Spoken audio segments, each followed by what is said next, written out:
Bismillahirrahmanirrahim. Alhamdulillahirabbil alamin. Wassalatu wassalamu ala asyrafil anbiya'i wal mursalin wa ala alihi washabihi ajma'in. Ayyuhal ikhwatul kiram, alhamdulillah, segala puji bagi Allah Azza wa Jalla pada kesempatan yang sangat mulia ini, di tengah-tengah peristiwa yang terjadi dan berbagai macam kabar-kabar serta berita-berita yang berkaitan dengan kejadian yang sangat memberikan perhatian penuh, bahkan menguras tenaga seluruh pihak, baik pihak kesehatan atau pihak rumah sakit, bahkan sampai pihak-pihak yang terkait. Banyak yang masih disibukkan dengan penyakit atau virus yang sekarang sedang menjangkiti negara kita ini. Berkaitan dengan bagaimana seseorang dia tidak melakukan atau tidak menghadiri sholat Jumat karena ketaatan dia sebagai seorang rakyat atau sebagai seorang warga yang mentaati pemerintah, atau dalam hal ini ulil amri yang diwakili oleh presiden atau MUI atau yang berwenang. Ketika sudah turun fatwa atau turun anjuran agar tidak melakukan sholat Jumat, bahkan tidak sholat berjamaah di masjid, maka para ulama dalam hal ini telah melakukan berbagai macam uji, dan sebelum mengeluarkan fatwa mereka telah bermusyawarah melihat hal-hal yang kita sebagai penuntut ilmu sedikit banyak mengetahui. Sebelum munculnya atau isdarul fatwa, sebelum keluarnya sebuah fatwa, itu melalui proses yang sangat rumit dan panjang, karena fatwa ini memang sifatnya tidak mengikat, sifatnya tidak harus. Yang harus adalah ketika ada keputusan dari hakim, qadha, itu harus dilakukan. Akan tetapi kalau fatwa sifatnya hanya anjuran, tidak mengikat. Fatwa Hay'ah Kibaril Ulama di Saudi Arabia telah keluar bahwa tidak dianjurkan untuk sholat berjamaah di masjid-masjid di sebagian besar wilayah di Saudi Arabia, kecuali di Masjidil Haram masih ada sholat berjamaah. Nah, untuk negara kita sendiri, MUI pun sudah mengeluarkan fatwa dan pemerintah pun sudah menganjurkan atau menginstruksikan agar dihindarinya perkumpulan atau dianjurkan untuk tidak sering-sering berinteraksi dengan banyak orang, berkumpul di suatu gedung atau di suatu ruangan dengan jarak yang saling berdekatan,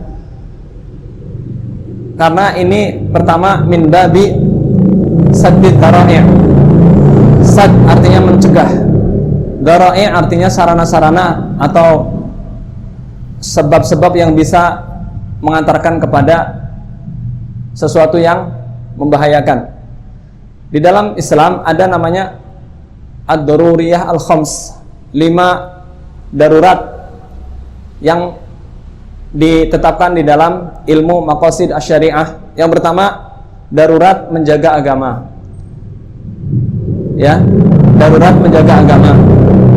Yang kedua, darurat jangan sampai kita membahayakan nyawa. Ketiga, darurat jangan sampai kita membahayakan akal. Yang keempat, darurat jangan sampai membahayakan harta. Yang kelima, jangan sampai membahayakan kehormatan. Membahayakan agama, contohnya seseorang tidak boleh dia mempelajari sesuatu yang bisa membahayakan agama dia. Maka dia harus menjauhi hal-hal yang menjerumuskan dalam kesesatan. Yang membahayakan nyawa, misalkan, kenapa di dalam Islam tidak boleh mengacungkan senjata ke saudaranya atau membunuh? Karena itu membahayakan nyawa. Kenapa Islam mengharamkan minuman keras? Karena itu membahayakan akal dan bisa menjadikan orang syarafnya terganggu. Kenapa orang mengharamkan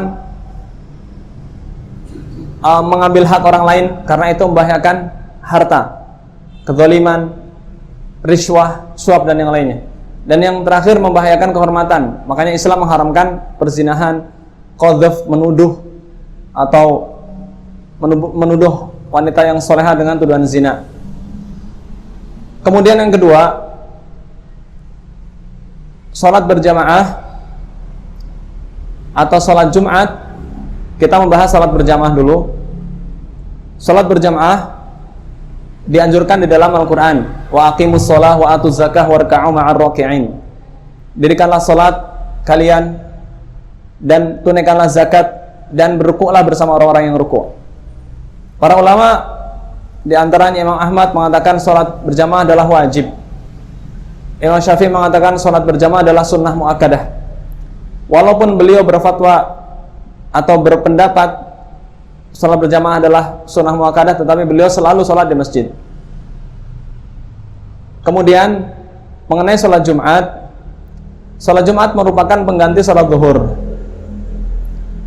Sholat Jumat itu tidak wajib bagi 5 orang.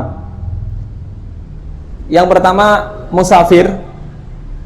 Orang yang musafir tidak wajib sholat Jumat. Yang kedua, orang sakit. Yang ketiga, wanita. Yang keempat, anak-anak. Ya. Yang kelima, orang yang tidak waras atau tidak sadar. Nah, untuk sholat berjamaah itu juga bisa gugur dengan sebab udzur syar'i. Para ulama menjelaskan apa udzur syar'inya. Ya, yang pertama adalah al-marad, sakit. Jika seseorang sakit, maka dia tidak wajib sholat berjamaah di masjid. Yang kedua adalah musafir. Musafir tidak wajib sholat berjamaah. Yang ketiga, ada bencana alam. Ketika terjadi bencana alam, tidak wajib berjamaah di masjid. Yang keempat, ketika ada hujan. Ketika ada hujan yang benar-benar membuat basah, kita boleh sholat di rumah. Rasulullah bersabda, "Shallu fi rihalikum." Shallu fi rihalikum. Sholatlah di rumah-rumah kalian. Nah, berkaitan dengan virus corona yang sekarang sedang merebak, dan masjid merupakan sarana ibadah yang di situ banyak manusia berkumpul, berinteraksi, bertemu, bersalaman, saling bercakap-cakap, kemudian terjadi senggol-senggolan badan, atau mungkin ada yang memiliki penyakit atau kurang sehat, atau bahkan ada yang terjangkit virus corona misalkan. Ini dikhawatirkan, dan ini ya termasuk upaya untuk cut down atau memutus penyebaran virus corona. Ibarat kita memasang korek api, kita menjejerkan korek api itu. Jika korek api yang kita jejerkan itu, korek api yang batang kita jejerkan, kemudian kita nyalakan satu, selama jaraknya berdekatan, maka mereka akan selus menular. Maka harus diputus, korek apinya harus dikasih jarak, harus di cut down, sehingga apinya tidak menjalar ke korek api yang lain. Nah, ini min babil qiyas. Hujan boleh seseorang tidak berjamaah, padahal hujan sekarang ada payung. Dan sekarang jarak masjid juga tidak jauh, dan seseorang mungkin tidak merasa ada masyaqqah atau merasa berat ketika ada hujan, tetapi Rasulullah mengizinkan ketika hujan untuk sholat di rumah. Nah, virus corona yang sekarang sedang menjadi hal yang mengganas di seluruh dunia, bahkan korbannya sudah mencapai di atas 9 ribuan. Di Indonesia sendiri mungkin sudah puluhan korbannya. Nah, dikiaskan dengan bencana alam dan dikiaskan dengan orang yang dalam kondisi ada indikasi membahayakan, dan didukung dengan fatwa MUI dan ulama. Begitu juga dianjurkan oleh pemerintah, bahkan sampai ibadah umroh pun tidak boleh, haji pun mungkin wallahu alam. Sedangkan ibadah-ibadah yang sifatnya mengumpulkan orang banyak sangat berpotensi sekali menyebarkan penyakit atau menularkan penyakit dengan izin Allah Subhanahu wa taala.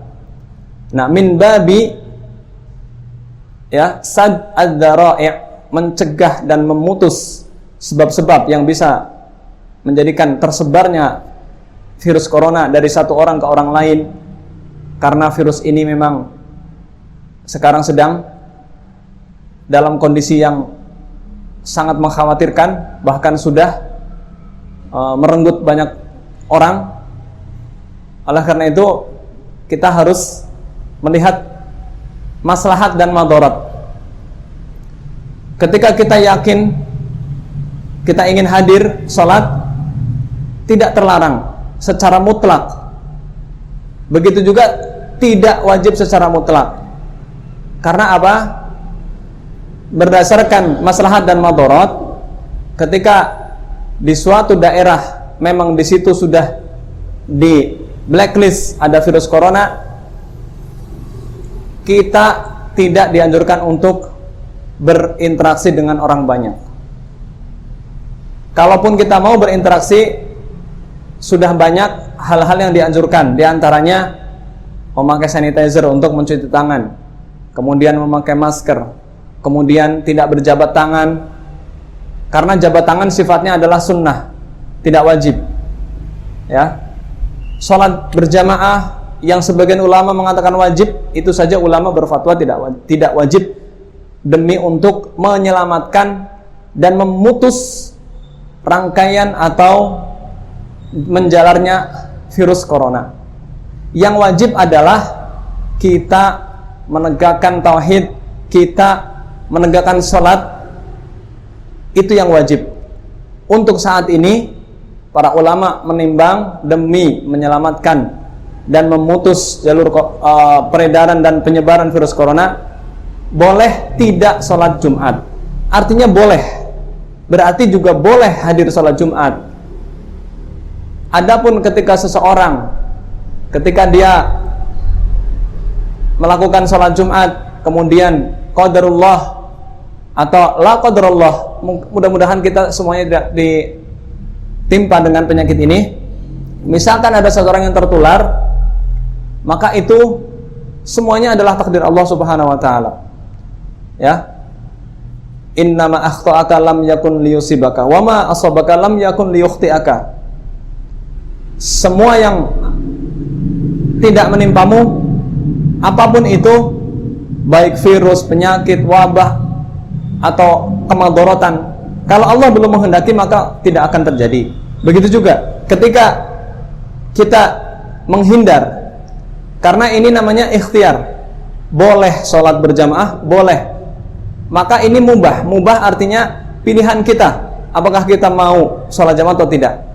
Kemudian jika seseorang itu meninggal dunia karena dia terkena virus, karena dia ikut hadir, kemudian la qadarullah, dia tertular dengan jamaah yang di samping kanan kirinya misalkan, maka kita harus berbaik sangka sama Allah Subhanahu wa taala. Kita harus mengatakan qadarallahu wa masya'a fa'al. Allah telah mentakdirkan dan semua yang Allah kehendaki pasti terjadi. Jangan sampai kita mengatakan lau anni fa'altu kada la kada, lau anni fa'altu kada wa kana kada wa kada. Jangan sampai mengatakan kalau tadi saya tidak sholat Jumat, pasti saya tidak akan terkena virus corona. Tidak. Karena itu pilihan. Yang ingin sholat Jumat, silahkan. Karena sifatnya ini pilihan, ikhtiar, mubah, boleh. Ya. Dan yang tidak ingin sholat Jumat juga boleh. Karena sholat Jumat tadi bisa gugur dengan udzur-udzur yang syar'i. Tetapi jika sholat Jumat tidak dikerjakan, maka dia harus sholat zuhur. Tidak boleh dia meninggalkan sholat zuhur di rumah bersama keluarganya sendiri-sendiri, itu tafadhol saja. Jadi semua yang kita alami saat ini merupakan ujian dari Allah Subhanahu wa taala. Kita harus selalu berbaik sangka kepada Allah Subhanahu wa taala. Ya, innallaha 'inda dhanni 'abdi bihi fa in kana khairun fa khairan wa in kana syarrun fa syarrun. Sesungguhnya Allah tergantung persangkaan hamba. Kalau hamba itu berprasangka baik, niscaya Allah akan menjadikannya baik. Tetapi jika berprasangka buruk, Allah pun akan menjadikannya buruk. Kita berdoa kepada Allah Subhanahu wa taala, dan kita menukil ucapan Ibnu Hajar Al-Asqalani seputar penyakit ta'un. Beliau rahimahullah berkata, "Amatat tawa'in allati waqa'at fi buldanil muslimin, ya, ala marrit tarikh." Sesungguhnya keumuman penyakit ta'un yang terjadi di negara-negara kaum muslimin, menurut pergantian atau menurut sejarah, inna mataqa'u fi asna'i fasli rabi', terjadi pada pertengahan bulan semi atau musim semi, wa ila akhiri asyita, sampai akhir musim dingin. Ini kebiasaan penyakit ta'un. Wa tartafi'u fi awwalis sayfi, dan akan berakhir, akan diangkat, akan berhenti masa menyebarnya virus itu ketika terjadi musim kemarau, musim panas. Maka kita berdoa kepada Allah, karena ini masih sering turun hujan, kemungkinan terbawa air hujan, terbawa angin, mudah-mudahan berhenti dan virus itu tidak akan bisa bertahan di musim kemarau dan akan selesai. Mudah-mudahan kita semuanya diberikan, ya, kesehatan, dan kita berdoa kepada Allah Subhanahu wa taala, Allahumma inna nas'alukal afiyata wal afwa fid dunya, fid dini wa dunya wa ahli wa mali. Ya Allah, aku mohon kepadamu, kami memohon kepadamu perlindungan dan ampunanmu, dan aku mohon perlindungan serta ampunanmu dan serta penjagaanmu pada agamaku, pada duniaku, pada keluargaku, dan pada agamaku, pada hartaku. Dan semoga Allah Subhanahu wa taala melindungi kaum muslimin semuanya. Wassallallahu ala nabiyyina Muhammadin sallallahu alaihi wasallam, wa akhiru da'wana alhamdulillahirabbil alamin. Subhanakallahumma wa bihamdika asyhadu an la ilaha illa anta astaghfiruka wa atubu ilaik. Assalamualaikum warahmatullahi wabarakatuh.